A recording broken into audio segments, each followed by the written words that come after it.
దానికి తేడా చూడండి.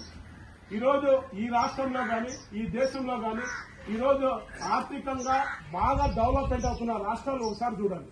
ఈరోజు బీజేపీ అధికారంలో ఉండే 19 రాష్ట్రాల్లో ప్రతి స్టోర్లోన మీరు కాంతి ఎక్కడైనా చూసుకోండి, ఉత్తరప్రదేశ్, అదేవిధంగా బీహార్, అదేవిధంగా హర్యానా, అదేవిధంగా మధ్యప్రదేశ్, ఛత్తీస్గఢ్, రాజస్థాన్, ఇక్కడ ఒక్కొక్క స్టోర్ లో 4 కేజీలు బ్యాళ్ళు, 2 కేజీలు నూనె, 5 కేజీలు చక్కెర, ఈ యొక్క చిన్న చిన్న సరుకు ఇచ్చిన ఆదేశాలను ఉల్లంఘించినట్టు కదా.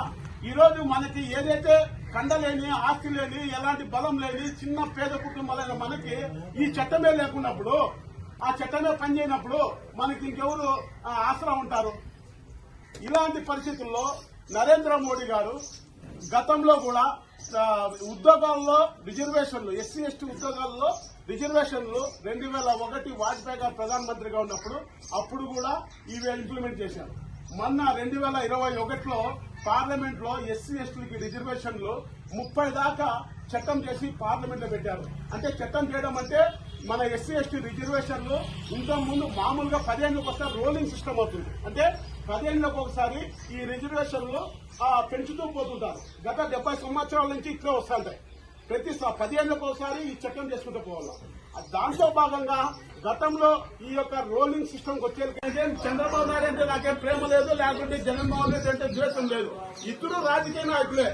వీళ్ళు మనకిచ్చే చట్టపరంగా నరేంద్ర మోడీ గారు కానీ, లేదంటే ఇక్కడున్న చంద్రబాబు నాయుడు కానీ, లేదంటే జగన్మోహన్ రెడ్డి అయినా కానీ, ఎవరైనా సరే అంబేద్కర్ తెచ్చిన రాజ్యాంగం ప్రకారం మాకిచ్చిన హక్కుల మీద మాకి ఆర్థిక మూలాలు పెంచాలా, మాకి రాజ్యాంగ పరంగా ఉపాధి రావాలా, దాంతో పాటు మా జీవన విధానం పెరగల్లా, మాతో పాటు మా బిడ్డలు ఏదైతే పనిచేస్తున్నారో, ఏదైతే చదువుకున్నారో దాని చదువు తగ్గట్టు మాకు ఫలితాలు ఉండాలని చెప్పి ఆలోచించి ఈ రోజు వీళ్ళతో పాటు మనం సమానంగా ఆ రోజు చంద్రబాబు నాయుడు ఏదో తప్పు చేశాడు అనుకుని మీరు జగన్మోహన్ రెడ్డికి ఓటేశారు.